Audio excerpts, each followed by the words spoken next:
Hey guys, welcome in. It's Brad with College SportsCast.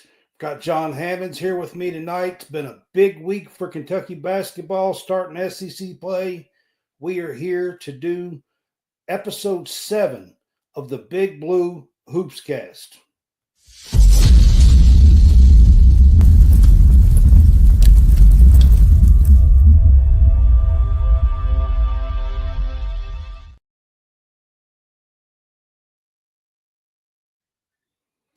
All right, guys, welcome in.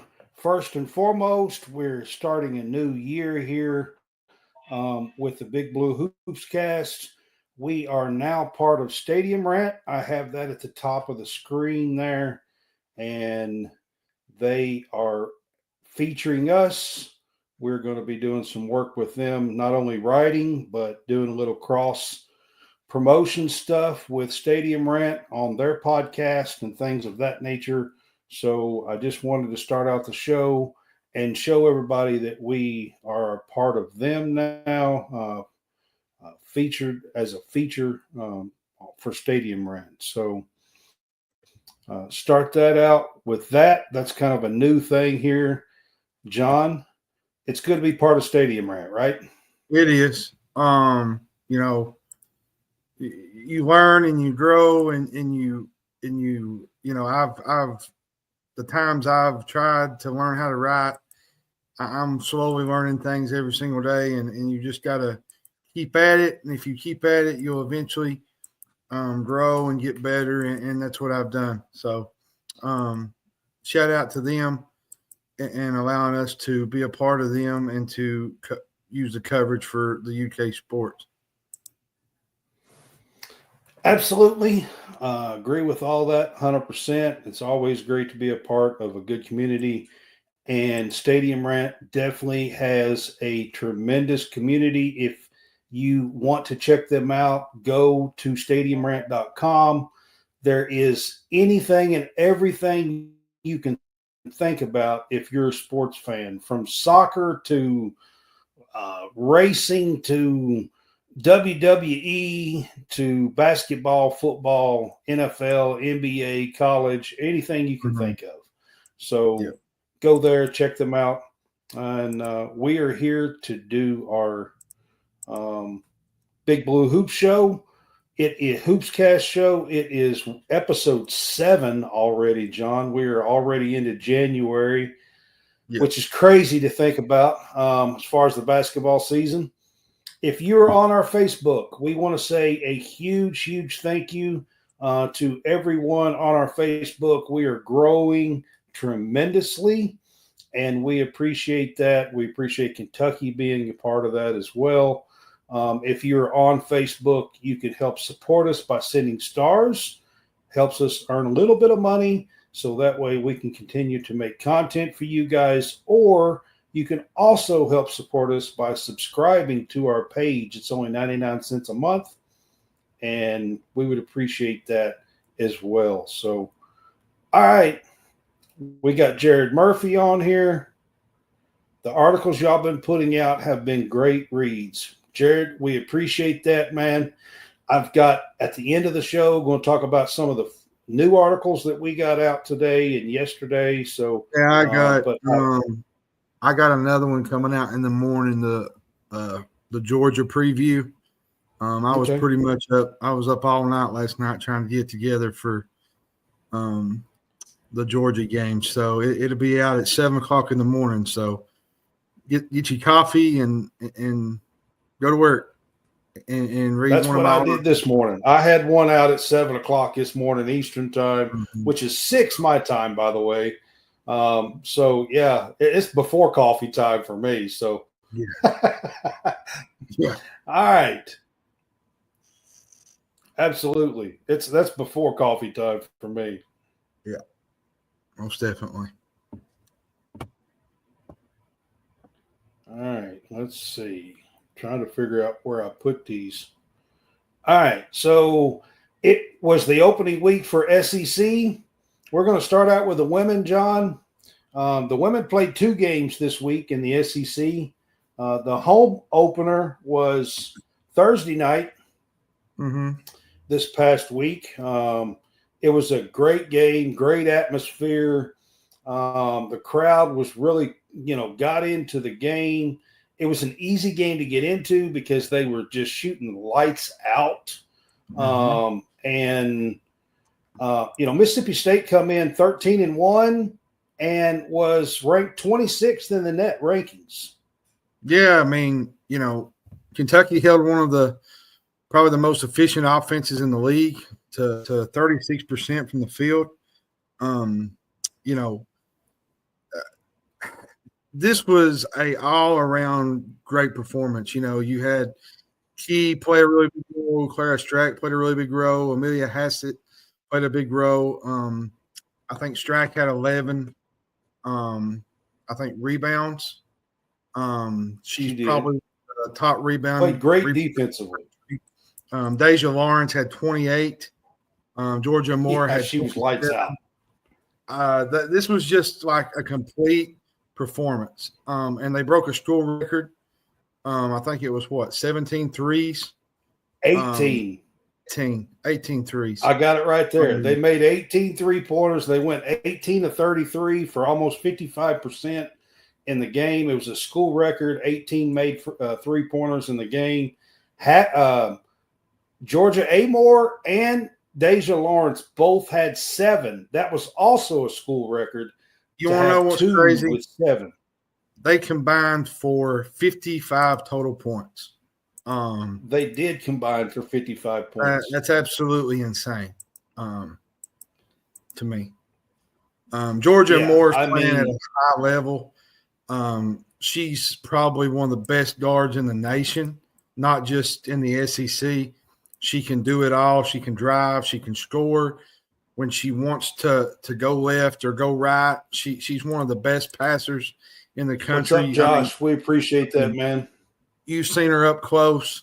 She can do a little bit of everything, passing the ball. She's just got all the tools that you need to go to the next level. And I think you're seeing that with her play this year. Rachel, we appreciate you. Appreciate everyone that's on with us right now. Georgia, she's got another gear, man. I mean, when you see her, she has got she can change speeds so well and just has that hesitation and that other gear and can dribble through anything. Traffic, you can double, triple team her. She can dribble through 90% of the time. She really is amazing to be there and watch, to be quite honest with you. I'm going to tell you what I love more than anything out of this team is the way they just play together. They play for their coach. The inside-out game with Clara Strack. She can go out to the perimeter and shoot threes. I'm going to tell you something, man. They have a winnable schedule coming up. And I'm not trying to flash the numbers here, but there's a good pressure on them, huh? Well, not really much pressure, but there's winnable games in this stretch where there's just teams that they're going to be in the middle of the SEC tier. And there's a good opportunity for them to go undefeated in this stretch. And for that to happen, and if it does happen, that's going to say a lot about Kenny Brooks and what he's done only in his first year. We've talked about Pope. Yep. Well, Kenny Brooks deserves he's 14 games in, just like and that's like Pope. We've talked about Pope and what he's done. Give credit to Kenny Brooks. Kenny Brooks is an outstanding coach. He's went to a Final Four. He's won an ACC great roster. He's won an ACC championship. He's tournament and regular season. Yeah, he's done it all. And he done it at Virginia Tech. And now he's at Kentucky and he's showing out here. This team deserves a lot more credit than what they're given for. The Mississippi State game, to kind of reiterate, go back to this game. They shot lights out. They hit 18 3-pointers. They controlled this game from start to finish.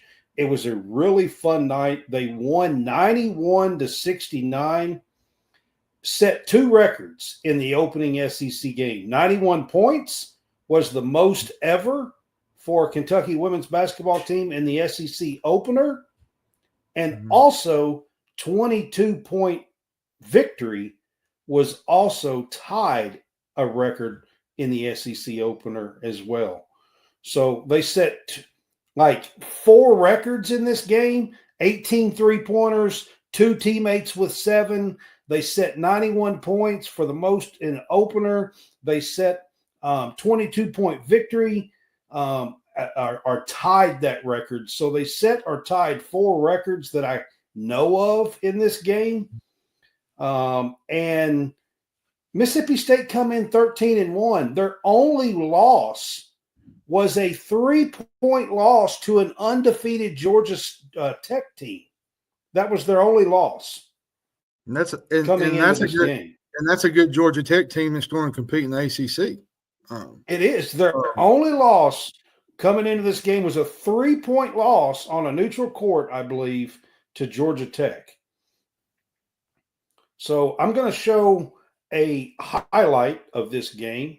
It is a little bit long. It's a minute and something, but bear with us. I want to show this is basically showing many of the 18 3-pointers that night. All right, be confident in everything you guys do. You guys step up and shoot it. If D-Law is shooting the basketball, I want D-Law to be the most confident person in the building. Don't want to just get good shots, want to get great shots. Spins it around back to Lawrence. She'll fire a 3 and bucket. Amoore 3-ball, and she bottoms another to Hassett. She'll fire a 3, and she buries it. Lawrence will try another and make another. Another 3, good. That time it's Lawrence again. Why not? She's feeling it. Kick to Tyler, 3, good. Amoore step back, 3 is good. And that's what she does. I mean, just when you think you've made some headway, Georgia Amoore absolutely hammers down. Amoore 3-ball, and she bottoms another. Amoore 3, good again. Georgia Amoore is absolutely on fire. Well, and that's... How about you, Billy? Hassett knocks it down. Get Lawrence open for 3. You got to be kidding me. And she hits again. Why not? Amoore long 3, and she buries another one. Amoore says, "I'll fire again." What a night! The school record for the most 3s scored in a game with 18. Let's go, Lincoln!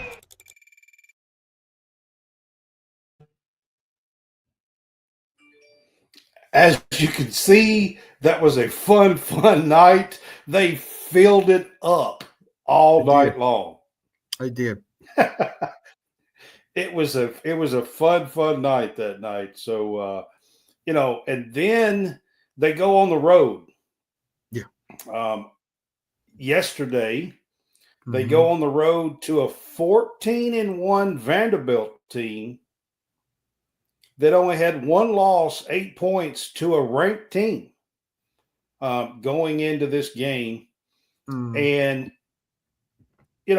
historically, John, Vanderbilt in Memorial Gymnasium on their home floor has pretty much had our number. They led 18-8 overall at their house. In their gym. Historically, it's been a tough place to play for Kentucky women to go in there and get wins. They had not beaten Vandy for 3 straight trips, 3 straight seasons. So you go into Vandy, you're ranked 16th. Vandy's not ranked at 14-1 somehow, but they were 13th in the net rankings. They were, and they had a good freshman in Michaela Blakes. She's really, really good for them. Outstanding. Pierre's really, really good. Kentucky was coming off a school record 18 3-pointer game in their win over Mississippi State. They buried 6 more in the, a 31-point first quarter to lead 14 by 14. They buried 6 3-pointers in the first quarter. Tiana Key had a decent game. Amoore had, I think, 18 of 18 shots. with 3 3-pointers. Hassett sank 6 of 10, I believe. She drained 6 3-pointers. Yeah. I'm going to tell you something. My player of the game this game was Clara Strack. This girl was just – I mean, she does it all. She rebounds. She scores. She's got her 7th double-double on the year. You got Deja Lawrence. She hit 3 3-pointers. She had 17. Yep. Key had 14. I think she had 7 rebounds. Hassett had 20. Yeah. I'm going to say, from the Vanderbilt side too, Michaela Blakes was coming off a 36-point performance against Georgia in their conference opener. The Vanderbilt freshman record. Well, and then you got Camille Pierre. I think she had 19. She had her 11th double-double on the year. She scored in, I think, double figures in 18 straight games dating back to last year. So this was not a Vanderbilt team that is just, Josh, I'm surprised that maybe they're this good, but I knew they was going to be good. And now Kentucky goes on the road. They play Florida on Thursday. They're on a momentum little ride here, and to keep, if they keep playing like this, I'm going to tell you something, Brad. I mean, I hate to put any pressure on a bunch of girls, but they got a chance to be in the Elite Eight or maybe even farther if they can play at this kind of level. I think it's definitely a second weekend in the NCAA tournament team. Here's my thing with they have that potential 100%. Here's my thing with that, though.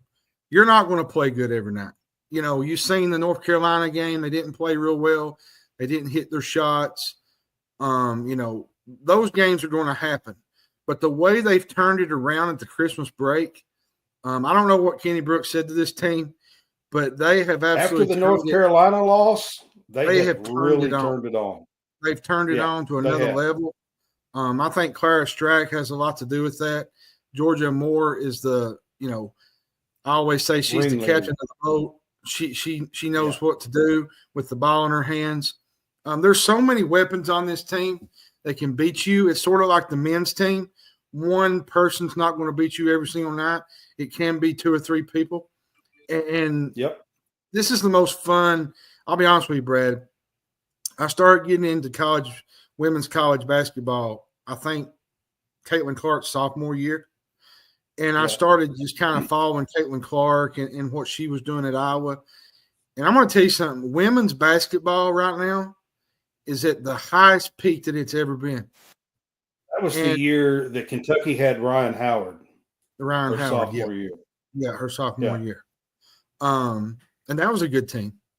It was. So this Kentucky women team is real. They're a good team. Now we'll find out eventually where they stand up against teams like South Carolina, some of Tennessee, the better teams. Oklahoma, Texas. But if they can I'm gonna tell you, John, steal a couple of those games, I think we got an opportunity to do some things. Yesterday in this Vandy game, I mean, I thought we would have a chance to win this game, but they jumped on them early. I mean, quick. They were up 31-17. They were up 31-17 after the first quarter. And there was one stretch in the second half, early in the second half after halftime, that they cut it to 5. They made one time they cut it to 5. It's 54-49. And Key made some really good plays to kind of stretch it out. Hassett hit a couple of 3-pointers. And they pushed it back out to 13 by the end of the third, and they never looked back. In the fourth quarter, Georgia Amoore just went off. She had 12 points in the fourth quarter, wound up with 24. She kind of just went off. But there was a play here in the second quarter. I'm going to say, that commercial where the guy's dangling the fishing rod, the dollar on the fishing rod, and he says, you got to be quicker than that. You know what I'm talking about? You got to be quicker than that. All right, this play right here reminds me of that. There's a girl on Vandy. It looks like the ball's going to come right to her, and she's kind of just standing there. And Deja Lawrence tips it and goes around her, and it's like, oh, you got to be quicker than that. Watch this play. It's really fun. Pierre got denied by Silva, ping-ponged around, and somehow Lawrence with the hands and the finish. Phenomenal awareness. Ooh, you got to be quicker than that. I love that play. Deja Lawrence are really, really good. Yeah, I love that play, the way it happened. She tipped it to herself, went around her, and got the finish. Really strong play. Here's one in the second half. I said that they had kind of cut it to 5 there. This is one of the shots by Hassett that helped push the lead back out. Alf tweeted after the game, "She is our glue. We aren't 14-1 without the consistent and selfless efforts of Jordan Oliver." And boy, that'll quiet the crowd. There is Hassett again. You know, it seemed at that point that Vanderbilt was kind of getting a little edge, getting a little bit of momentum, and Kentucky just kind of, put a pop in it, and It did. And from there, 100%. And then from there, it was just kind of smooth sailing for Kentucky. Yep. So I'm going to wrap this game up. We're going to move on to the next couple of games and then move on to the men's. But before I do that, I want to wrap this up with a video on Tiani Key. And at the end of this, she goes down the lane, she scores a bucket and draws the foul, and she screams like, "Let's go!" And she screams and but she doesn't do it at the person or anything. She actually turns to her teammates and does it. And the refs teed her up on this play. She got a technical foul, and I'm just like, come on, man. Here's Key, picks up the dribble, drives right, scores, and got fouled on the drive. Here's Key picking up her dribble, driving into front court. Key going to the basket, counted and one. Key with a strong move. Amoore moving left. Here's a double team. Amoore gets around it, drives free throw line, down low. Key, layup good off the right side. Amoore upstairs, left side, in the corner. Key fires a three. Bottom! Big shot for Key. She's got 14.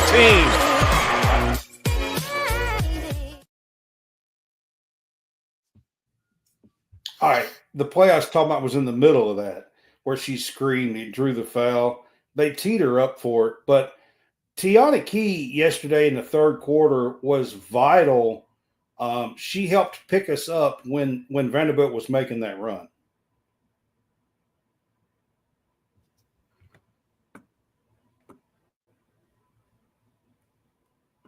She was absolutely vital in the way things were, that game, the way it was played. She wound up with 14 and 7.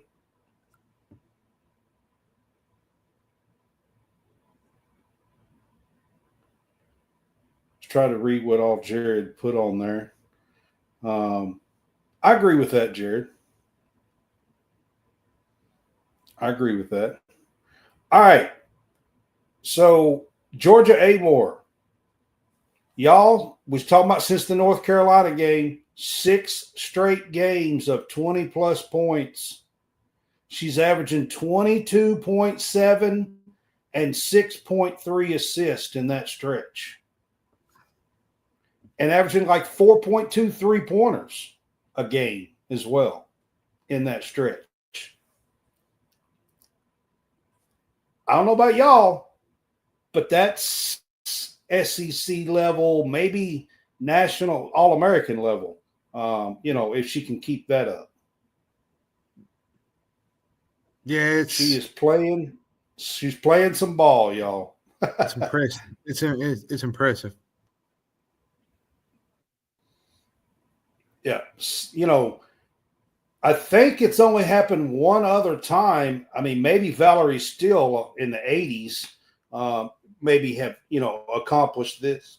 But in 82, 83 when Valerie played. But outside of that, it's happened one other time. That was Ryan Howard.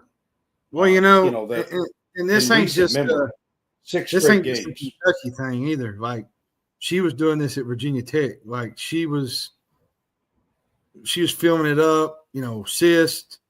He loves She was doing her thing at Virginia Tech. So this ain't just a Kentucky thing here. She's been doing this. Speaking of Virginia Tech, she's been doing this. Speaking of Virginia Tech, so at the Mississippi State game the other day, after the game, I got up and was getting ready to. The girls come around. The crowd kind of comes down, similar to the men's, and tries to get signatures and autographs and things of that nature. And the girls come around and stuff. And one of the fans that was back there had a little girl, and it was looked like a husband and wife. And the husband was wearing a Virginia Tech hat. And I spoke to them and I said, man, it's I appreciate you being here. And he said, man, I'm from Blacksburg. And he said, I've watched her for 4 years. He said, we recently moved here to Kentucky. And he said, we just love her. And he brought a little girl. He said his little girl wanted to come see her play. It was just kind of I thought it was a pretty neat thing to see this guy in a Hokie hat at the game. All right, John, 2 games this week, 2 SEC games this week. They play at Florida on Thursday night and then at home on Sunday versus Auburn. I think both of these teams are like 9-6, 10-5, somewhere in that range. They are similar records. Both of these teams are. Yeah. I agree with you. I think both of these games are winnable games, but if you have an off night shooting, I think both of these teams are good enough to challenge you if you happen to have an off night. Yep, that's true. So, yeah, Madeline says, good thing basketball's played inside. No kidding with the weather the way it is. Yeah, right now. 100%, yeah. Florida is coming off of a win. Mm-hmm. Auburn just lost to LSU yesterday, but we get Auburn on Sunday. Florida's coming off of a win. They're 1-1 in the SEC. So their coach is putting together in her second or third year. I think she's doing a good job down there.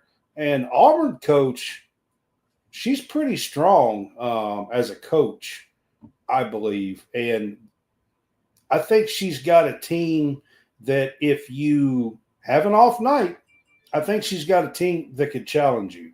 So, but this is at home, Memorial. So, like you said, John, Kentucky women's on a stretch here of 5 games, to be honest, that I think are winnable. And being able to get those 2 wins against the 1-loss teams of Mississippi State and Vanderbilt puts you in a situation, if you can win those games and be sitting at 7-0 heading into the January 30th Alabama game. Yeah. That's their next ranked opponent. I mean, I said that to say, we're going to find out where they are with Texas and Oklahoma. And, Oklahoma just beat Tennessee Sunday. Tennessee had their chances to win that game. So 7 of their last 9 games are against ranked opponents. That's where the tail will be. They have one of the toughest closing schedules in the country. They have 7 of their last 9 games are against ranked opponents. This stretch right here that I was talking about, the next 5 games, is going to be essential for them to stay at the top because of that stretch of 7-9 against ranked opponents. And you're talking Texas and South Carolinas and the LSUs and Oklahomas. And, you're talking really good teams that they play in that stretch. Very talented. All right. The last thing I want to mention about the girls is they moved up to 15 in the AP poll today. They finally moved up after wins for the last 5 weeks, but they only moved up one spot, John. I mean, I still think they should be 12 or 13 right now. I don't think they're top 10 just yet. But I was happy to see that they moved up a spot and not stayed still. I mean, they're going to have their opportunities to move up and show that they can continue this run that they're on and the momentum they're on. Just got to keep winning. I always say, just win and everything else takes care of itself. Yeah, it'll take care of itself. 100%. I agree with that. All right, John, we're going to move on to the men. I'm going to take us down for a second. And behind this is Dan Schumann's response about Rupp Arena at 11 o'clock in the morning the other day. I'm going to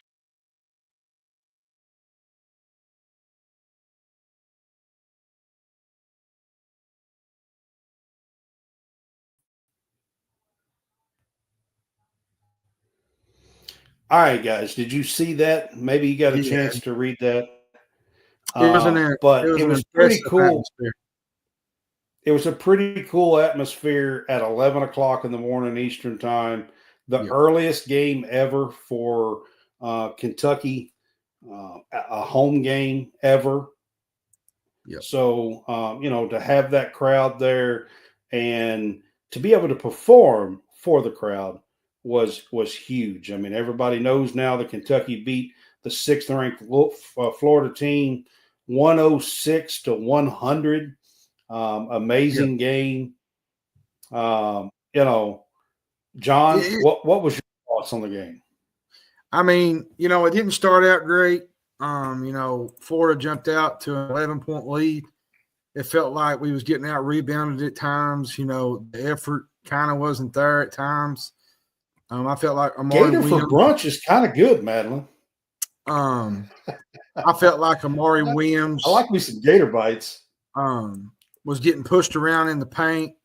And then all of a sudden, they hit them with an 11-0 run and then a 16-0 run to go up 10. And a lot of that started with Otega-Oweh and Kobe Brea. Florida had no answer for Kobe Brea. He drilled 3 3-pointers in a stretch under 2 minutes in the second half to kind of thwart Florida's comeback. And I tell you, another guy that played really big was Lamont Butler. He finished with 19 points on the night.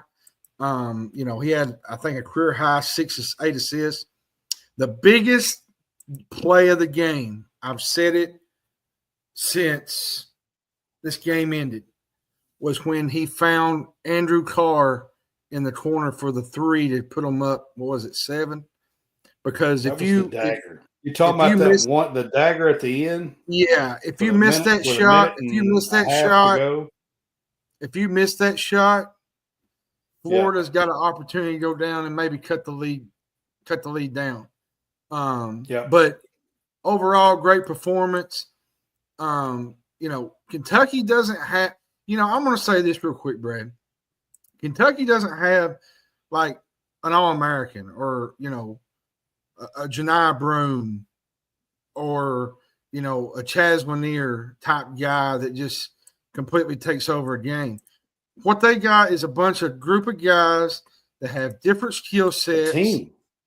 I'll be honest with you. What they got is a team. That was on display against Florida Saturday.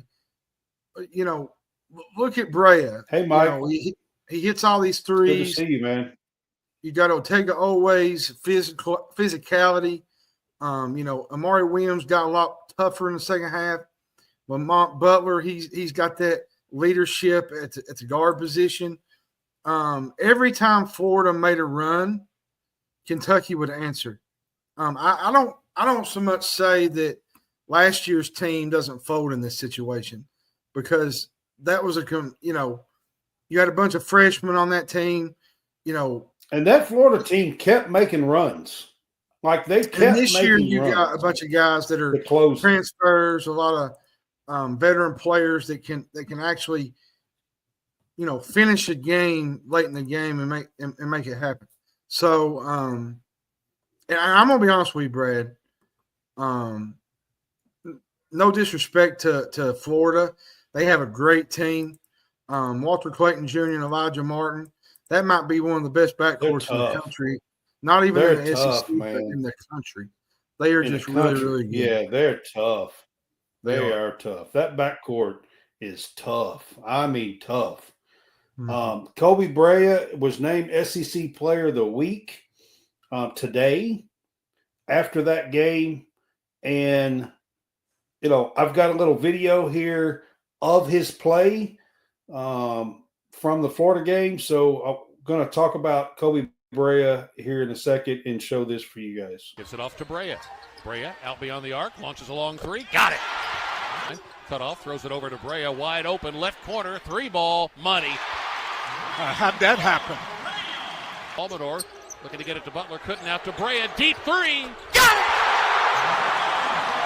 It's tied at 26. Right, hits to Robinson on a backdoor cut. Out to Brea. Quick three. Good! Left corner. Kobe Brea has 4 first-half three-pointers. Here's Brea with the ball. Slides left. Gets a window. A three. Money! I was just going to say, got to get Brea some opportunities. Deep on the left side. Goes down the lane. Pitches it out on the right side to Brea for a three. Got it! Nice. Fakes. Moves in. Back to Brea. Fakes. Puts it behind his back. Slides right. Now slides left. Good! Oh, man. Oh, no. Hey, yeah, keep shaking your head on that, man.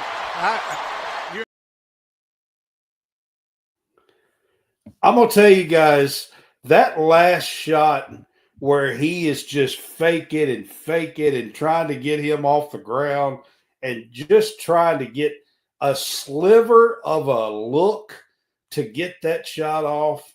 That shot is absolutely amazing to me. I know he hit a bunch more besides that one, but that shot where he's just trying everything in the world to get a sliver of an opening to get a shot off and still bust it, that's the 7th one there. And he gets SEC Player of the Week, John. Yeah, I mean, he done it all for them Saturday. They have shown all season long, Brad. It's hard to count this team out when they get down. They had the 11-0 run, then they had the 16-0 run. You had the Lamont Butler steal before halftime to put them up 10. Now, how are they going to respond? Straight pocket picker right there. Now here's where it gets kind of tricky. How are they going to respond after a game like this? Going on the road with Georgia, that's my next big question. But it was 2 heavyweights in college basketball Saturday. Right out of the gate, 11 o'clock a.m. People hadn't even rolled out of bed to get their coffee yet, and you already had a banger of a game going on. That's what college basketball is about. It's going to be a lot of fun. Mike. I mean, I think Kobe Brea has a chance to get drafted in the second round. I would say maybe on that. I think so. I mean, anybody could use a shooter like Kobe Brea because I think he's one of the best I've ever seen. To be quite honest with you, he's money.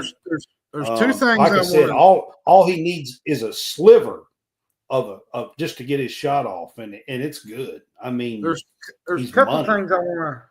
There's a couple things I kind of want to touch on real quick, Brad. There's 2 concerns. I wanted to kind of bring this up into this. There's 2 concerns that I have. The slow starts. It drives me crazy. They did it again against Florida. They got down 11. You do this against a team like Auburn or Tennessee, you might not come back. And that concerns me going forward. We've seen them though respond coming out of the half several times this year though. But we haven't really seen a lot of it in the first 10 minutes. It's always been we've kind of we get behind, we have to fight back. With the gauntlet that the SEC is, for me, it's going to have to change if they want to make some noise in conference play this year, especially if you go on the road. You got to get the lethargic stuff out because you can't go to Auburn, which we don't go to Auburn this year, but you can't go to Tennessee or some of these high-profile environments and get behind the 8 ball really quick, because if you do, you might end up like Arkansas did to Tennessee, or Tennessee did to Arkansas Saturday, or South Carolina got done by Mississippi State. You can't have slow starts, and when the other team is shooting and they're hitting shots, and you're not, it's a bad day for you. And the second part, I've got some concerns. I'll mention when you get done here. That was my first one. My second one is the rebounding. Florida entered the game. I think that's number one for me. They was really great at offensive rebounding. They out-rebounded Kentucky by 8, I believe. The physicality of teams against Kentucky has continued to be an issue for this team. They typically, close the gap late in the game, but it's something you got to look at as you go into SEC play against some of these physical teams. Auburn, Tennessee, Alabama, Georgia is going to be physical tomorrow night. You're going to have to get a little toughness in you and just, push somebody out of the way. Florida was doing it. You're going to have to get tougher on the go, get on the glass, and you're just going to have to – I've always said, my coach always told me playing middle school ball, rebounding's all about effort. It's all about you want to. If you don't want to do it, then there's really no point of trying. It's all about effort and getting to the ball and getting on the glass. And there was times putting a body on somebody. You got to put a body on somebody. And you got to want to be physical. You got to have a want to about you. And there's you got to want to be physical. And there's certain times during this season that I've just seen where Kentucky just laid down, particularly the Ohio State game. They just completely let Ohio State just run roughshod and eat them up in the paint. And killed them on the glass as well. They killed us on the glass. And that just can't happen. Brown beat us on the glass. I don't know if y'all heard me, but Brown beat us on the glass. They're I'm not saying 6'6" and 6'7". I'm not saying that, Mike. Mike mentioned a good point. He said, we've said that all year against Duke, Gonzaga, and Florida, but we've come back against them all. We have, but there's going to come a point where you're not going to be able to in SEC play. You're going to get behind the 8 ball. Mike says we're built for the second half, not March. And you're not going to be shooting well. You're going to have to play ugly. You're going to have to play ugly to win some of these games. Like tomorrow night, Georgia. You're going to have to play ugly and play their pace. Kentucky likes to play fast. Play physical, because in the SEC, it's going to be physical. It's going to be physical every night. Let me run through a few of mine. My number one is rebounding. I've been saying that. John will account for that. I mean, I've been saying that for like weeks now. The rebounding has got to get better. I mean, plain and simple, we have got to get some people. We got 6'11" and 7 foot on the back line starting. And I mean, Amari Williams in the Brown game was 8 minutes into the second half before he got a rebound. Yeah, that's not. He's 7 foot. What? Like how? Please explain that to me. I'm 6'2". I promise you. I will. If you put me in the game in the amount of minutes he was in, I'll get a rebound. Like you said, Brad, I promise. It's all about want to. It's all about effort. It's all about putting a body on somebody and just getting after the glass. My second concern is Jackson Robinson's just been off, y'all.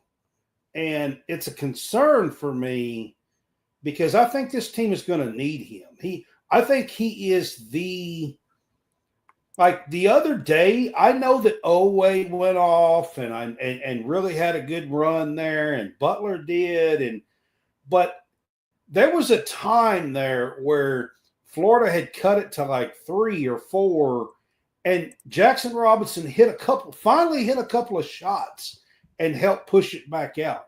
And I told the people I was watching it with, I said, that's going to be absolutely essential and key down the stretch for this team. Jackson Robinson has to find a way to be a leader on this team for Kentucky to reach its full potential. I'm not saying they're going to be a bad team. I'm saying for Kentucky to reach their full potential, Jackson Robinson has to find a way to be the guy, the leader for this team. That's what I think. And then the third thing is, I still think we've got to find a way to get a little bit of production from our freshmen. And you look at our freshmen, and we're just not doing much. And I think we got to find a way to get a little bit of production. I think, at the end of the season, down the road, I think it's going to matter in a game or two. And one game can knock you out. Yeah, all it takes. So those are mine. And, you bring up a good point about Jackson Robinson. I was looking at Twitter. I think it was X. I think it was yesterday, maybe. I think Dylan Ballard posted it. After the game, Jackson Robinson went back on the court, and Mark Pope had his arm around him, and he was talking to him. Yeah. Jackson's going through some stuff. I don't know whether it's personal, whether it's on the court, but you could tell that it was a really sincere conversation. He's probably down on himself about things, and he's just trying to – I love Oweh, but I still think Jackson Robinson's got to reach his potential for this team to reach their potential. I think he's trying to reiterate that he's important to this team. And that's the one thing I love about Mark Pope is he loves these players. He loves these guys. No matter what they do, he's always there for them. After the game, you had some fan or maybe gave a baby to Kobe Brea. Come on now. Like, this is only at Kentucky. Only at UK. This is the most only fun at Kentucky I've had does that happen. Watching a team. This is the most fun I've had watching a team play in quite a while. Madeline's on with us. Madeline, would you hand your baby to a player? I mean, I really want to know the answer to that. Because that's what I was saying. That's what I was saying, Kent. Jackson, he was putting up shots after the game, and I think that's a big thing. He was shooting free throws. Listen, guys, I'm not saying that this team is going to be a bad team without him. That's not what I'm saying. I just want to reiterate. I'm just saying for this team to reach its full potential and have a chance at a Final Four and a title, I think this team's going to need Jackson Robinson to be the guy. Somebody mentioned it yesterday in a Kentucky page. All right. Something. Madeline says, I would never hand my cat to a player. Thank you. Somebody with some sense. The biggest thing here for Jackson Robinson, I'll say this, Brad, real quick. There's going to be that one game where he just explodes. And it's going to be one of the greatest coming out parties we've seen. And I hope it's a coming out party for the rest of the year and not just the one game. Well, I'm just saying there's going to be one game where he just goes completely bonkers, like a Kobe Brea night. And I'm going to be so happy for that kid because that kid put in a lot of time. He shoots after games. He shoots free throws. He's I've read interviews with him. He was in the gym for hours after this game the other night. He's focused on this team, and he loves this team, and he wants to help this team win. And for me, I think that's one of the greatest things that you can have as a player, and especially with Pope being his coach. Well, I want it for him too, because he came here hoping he had NBA potential. He was projected as a late first rounder last year, come back, so I'm hoping that he can reach his potential. Madeline, that's something I'm not worried about. She said, my concern is our possibility of freezing up during the madness. I'm not so much worried about that because Kentucky's had, what was it, Brad? The last 2 years they've faltered in the madness. I think they're going to be ready I think they're going to be ready. I don't think they're going to be off. I think Pope's going to have them ready to play because Kentucky fans have seen too many bad moments in March, and I think he's going to have them ready to go. And I don't think you're going to have nothing to worry about with the tournament. Now, they might lose a game in the SEC tournament, but when it comes to the March Madness, I think this is a second weekend team. I think with a good draw, I think they're in that second weekend tier. I think this team with a Jackson Robinson that's playing lethal, I think this team could be a Final Four team. That's what I'm saying. I do. All right. I'm going to show some highlights for Andrew Carr on this game. They're out deep on the right side. Carr's got it, top of the circle. They leave him open. A three. Got it! And that almost thrown away, but Carr rescues it. Pump fake goes up, and he scores. Carr left of the lane, backing down, splits two defenders and lays it in. Hands it to Butler, 4 seconds. Back to Carr, open left corner for three. Yes. Got it! Great execution. Great execution. See, right there is what I'm saying. Right there. That's what I'm saying with Jackson, man. I'm telling you. That's what I'm saying with Jackson Robinson. Did you see him? He's cheering his teammates on. He's not getting down on himself. Yep. And that's what I love about the kid. He's continuing to go out there and figure things out, and I think he's going to get it together. All right, one more highlight. This is a game highlight, so it's a little bit longer, but enjoy this. This is Kentucky, Florida, 106-100 SEC opener. Curls into the lane, goes for the rim, banks it up, and it goes in. Got it, top of the circle. They leave him open. A three. Got it. Robinson hits Williams going down the lane. Wide open dunk. Over to Brea, wide open left corner. Three ball, money. Sends it over to Amoore, wide open right side. Follow dunk by Owe. Couldn't have to Brea. Deep three. Got it. Play in the head. Owe, right side, three ball. Got it. Look at his right. Hits to Robinson on a backdoor cut. Out to Brea. Quick three. Good. Robinson, right side, three ball. Good. He gets it to Robinson. High post jumper, good. Yeah. Steal by Butler. Butler going the other way. Puts it in and a foul on time. Puts it behind his back and loses the ball. And Butler's got it going the other way. Butler drives it. Clayton puts it up and in. Robinson, 10 on the shot clock. Robinson's three, good. Garrison hands it to Perry. His three, good. Williams drives down the lane. Goes right at Condon and scores it over. Pivots, goes up and scores and a foul. Way couldn't, bounces it to him. Owe down the lane, flips up and up, and it goes in. On a backdoor cut, layup, good. For Lamont Butler. Fakes, puts it behind his back, slides right, now slides left, good. Oh, man. Carr, back to Butler, open three, left corner, good. To Butler, 4 seconds, back to Carr, open left corner for three. Yes.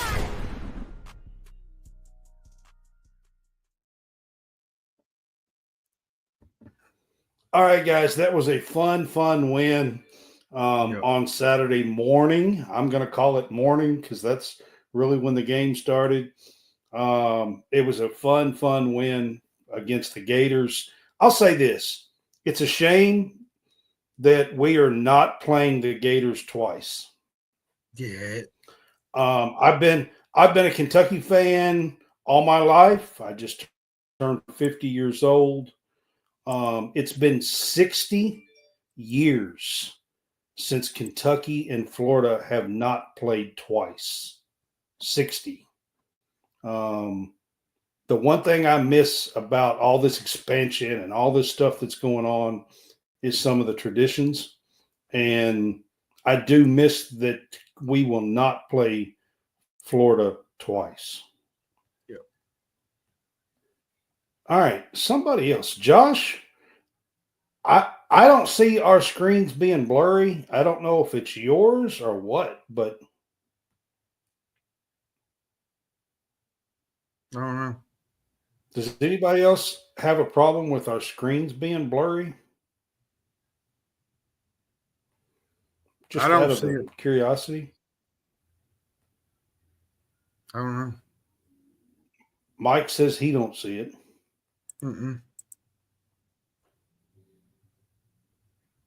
Okay, I just thought I'd check real quick because I was looking through there and just seeing if anybody else had an issue with that. All right, one thing I'll finish up with on the Florida win is Pope is 3-0 versus AP top 10, guys. Like, you can't get much better than that. Nope. He matches Adolph Rupp as the only other Kentucky coach to win their first 3 games. Actually, Rupp won 7. So he's got a little ways to go to get to Rupp. But outside of Rupp, Pope is the next coach that's won the first 3 versus AP top 10. So it's a big deal. Madeline says not blurry. She asked Josh, "Are you drinking?" I don't know.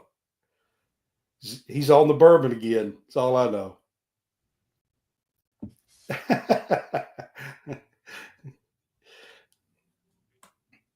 He must be on the bourbon, Madeline. That's all I can tell you.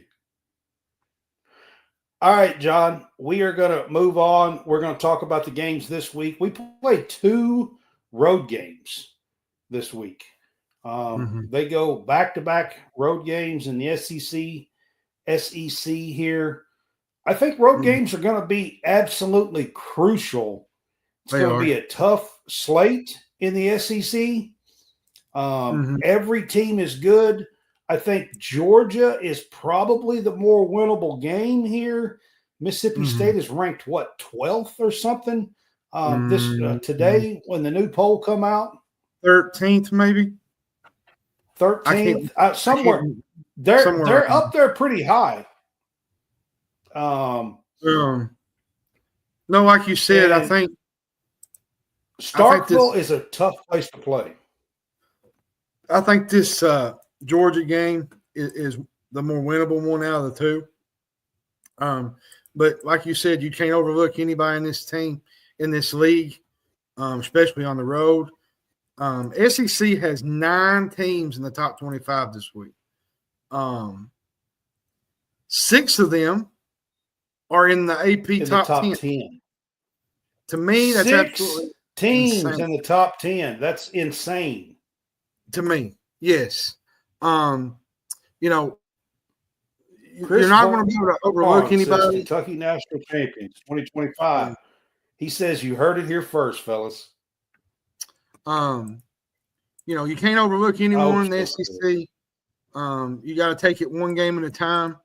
I feel like that's what Mark Pope has tried to instill in them. The next game is the biggest game. I think that's a great mindset to have, especially in the SEC with how awesome it is and the gauntlet that they're going to play. Now, I want to say this about Georgia a little bit. Asia Newell, if you've not watched him play, I got an article coming out tomorrow.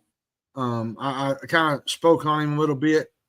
He's not the greatest shooter, but he's a really good player that can, take you off the dribble, rebound. I think he had 13 rebounds against Ole Miss Saturday. So Kentucky's going to have to play, I wouldn't say their A game. They're going to have to bring at least their B game to win this game because, there's been times where we've kind of dominated this series, Brad. Mike White has done a pretty decent job with, because Georgia was terrible for a few years. They were. And I think Mike White kind of turned that around. And he's got a good class coming in. I don't know if you guys know this, but Dominique Wilkins son is going to be coming in to Georgia next year. And he's got a player or two with them. I mean, he's doing a really good job down there. Surreal. Yeah, and Surreal's down there that was committed to us. Yeah. Asian Newell's really, really good. They got a couple of guards that are, or whatever his name was. They got some guards that are really, really good. A few, I think, is the other one. Dakota, a few. Dakota is the other kid that's really, really good. So to me, this is a winnable game, Brad. It's one of those games where you don't want to fall asleep on the road and get behind and let I'm the going to crowd tell you all right now, Josh Hubbard is going to be a nightmare on Saturday. He is. He ain't just the only Josh Hubbard's a player. You got Charles Matthews, you got Riley Kugel, the transfer from Florida. He plays. He transferred there from Florida. So Mississippi State.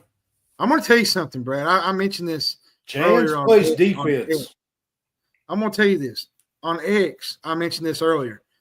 The hump is going to be the place to be on Saturday night. It's going to be rocking. It was rocking last year. Get over the hump. That's all I want to say. Yeah. It was rocking last year. If you remember, I don't know if people remember this or not, but Kentucky was down double digits until Reed Sheppard had one of the greatest, probably the greatest road, individual performances I've seen. He took it and put it on his back, and they won down there. So, we talked about the rebounding, Chris. 2 tough road games coming up. I feel like Georgia's a more winnable game.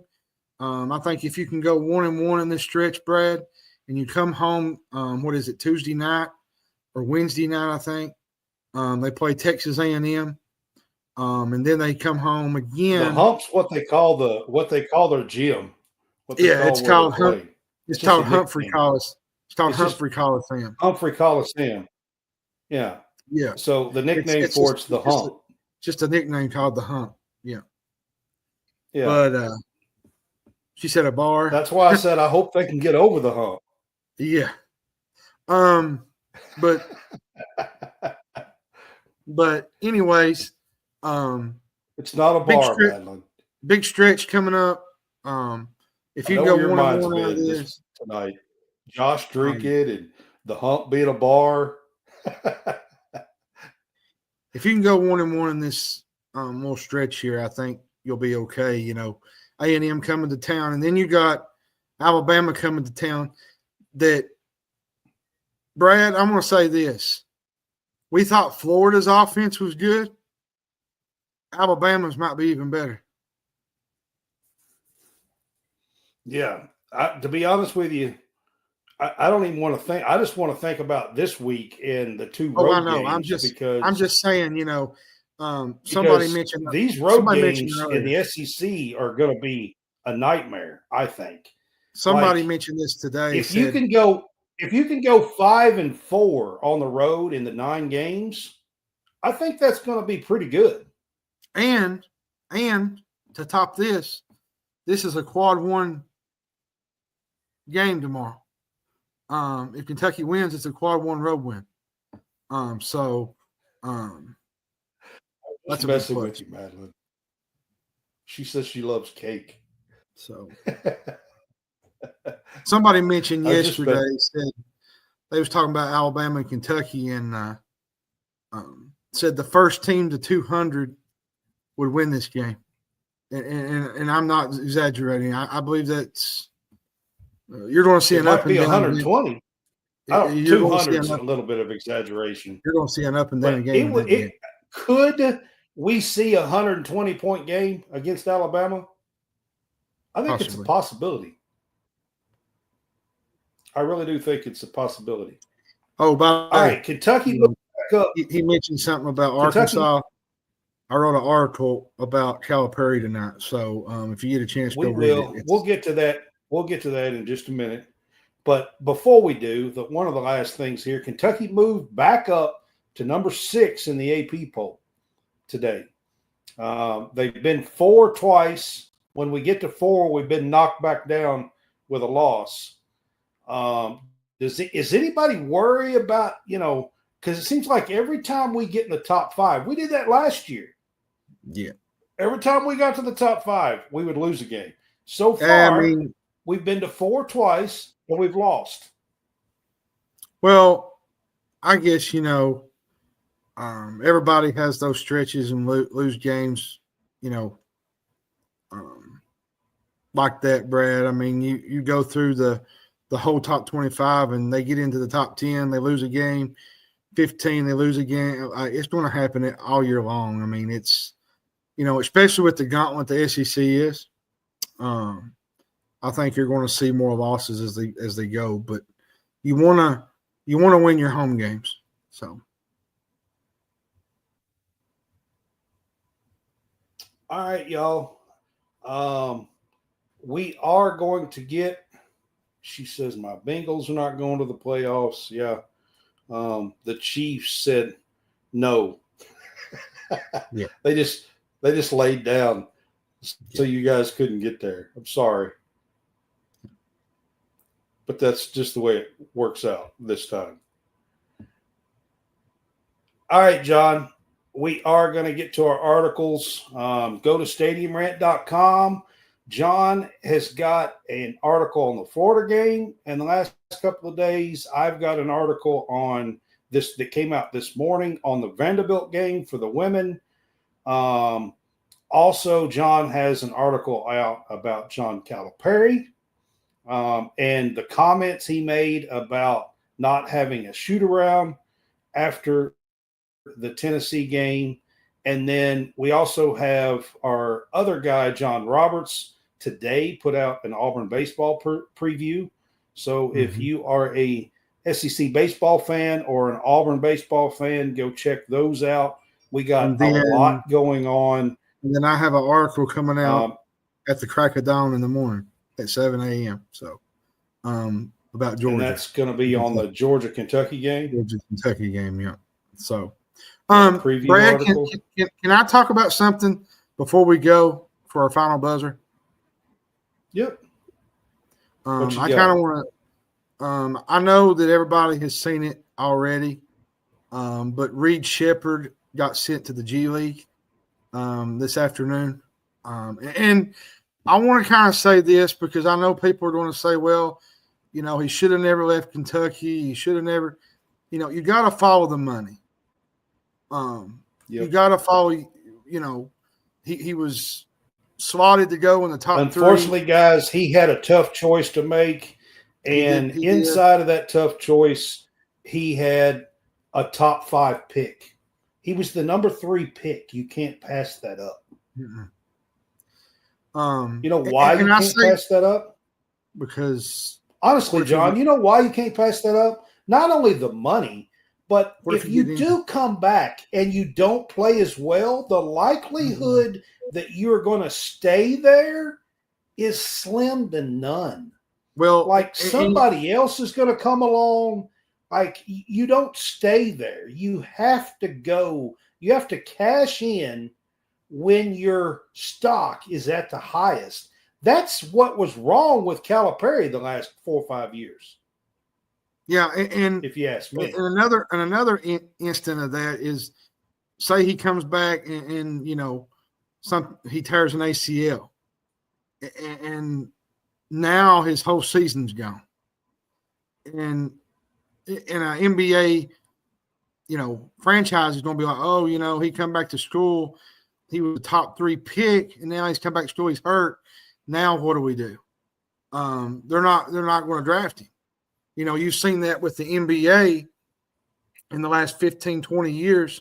Guys go back to school and they get injured and they come back and they're not the same player. You can get hurt. You don't even have to get hurt. You could just you could be doing what Jackson Robinson's doing right now.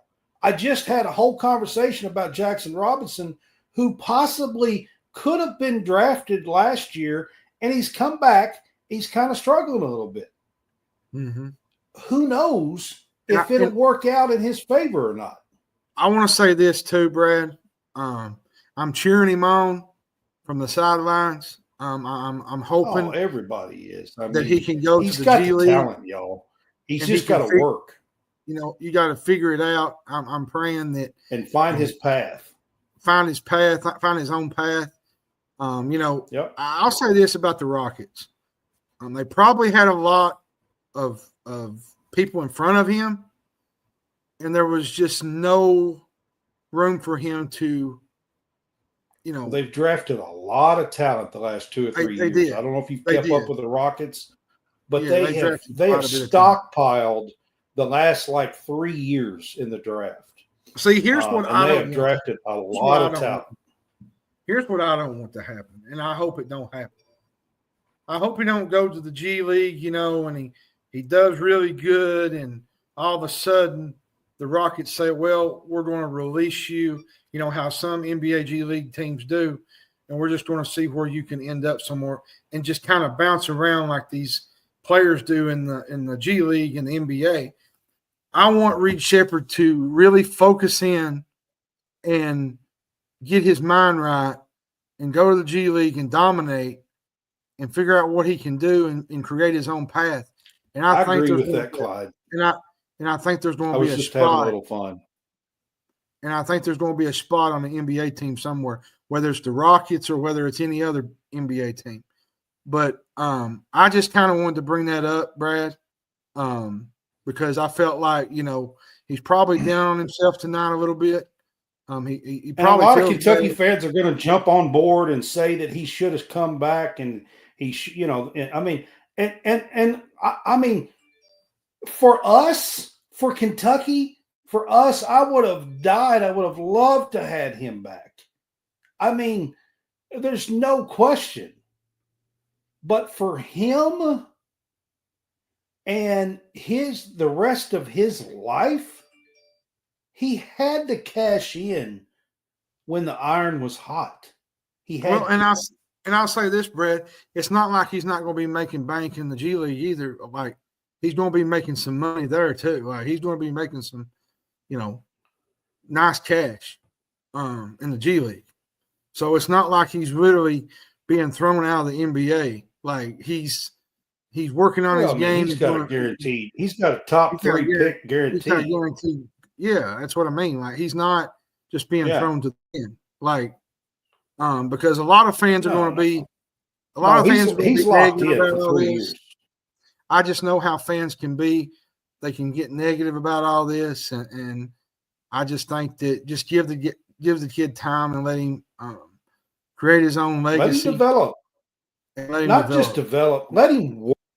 This is a job now. He's got to work to find his spot and his path. Mm-hmm. And he's got 3 years, a guarantee of 3 years. And if he can play good, he gets a 4th, being a top 3 pick. Hey, Brad. So, he's got a little time. My other hot topic I was going to talk about was the Calipari shoot-around, but I think we're going to save that for the Big Fuss show the next time we come on. Read the article, because John did a pretty good job. It's getting a lot of hits. It's getting a lot of hits tonight. It's getting hits. It is getting hits. I mean, it is. Check it out. It is what it is. For real, go check it out. John did a good job on that article. I will say, controversial, all that good stuff. I kind of will say this about that whole situation. The way he said it at the end of what he said was they slept in. That's on coaches. Yeah, I know. Yep. That's on the coaches.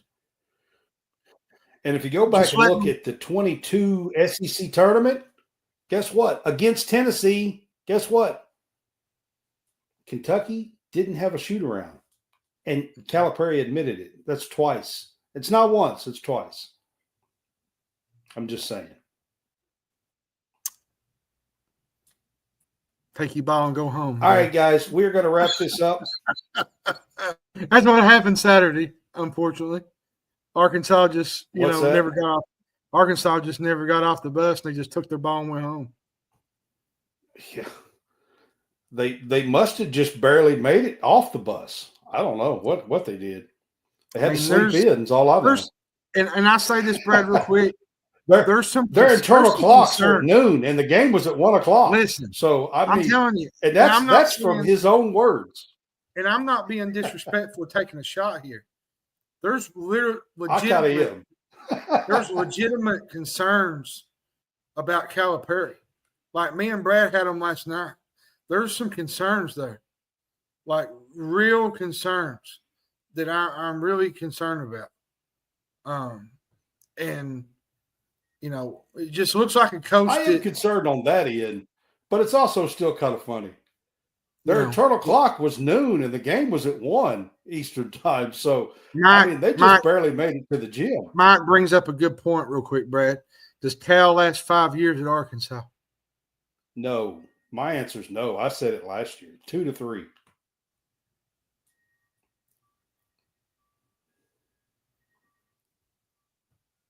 Well, they slept in Saturday. I think they did sleep in, Madeline. Yeah. Okay, y'all. I got to quit. All right. This has been Big Blue HoopsCast, man. We enjoy these. We're going to try to keep these on Monday nights the best we can through the SEC tournament or SEC season because there's no games on Monday nights, men's or women's.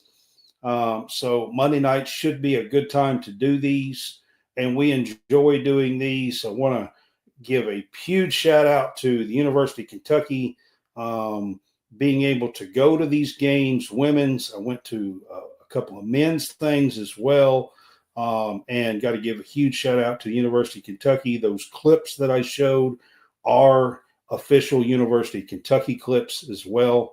So just got to give a huge shout out to them for allowing us to do this and use their stuff as well.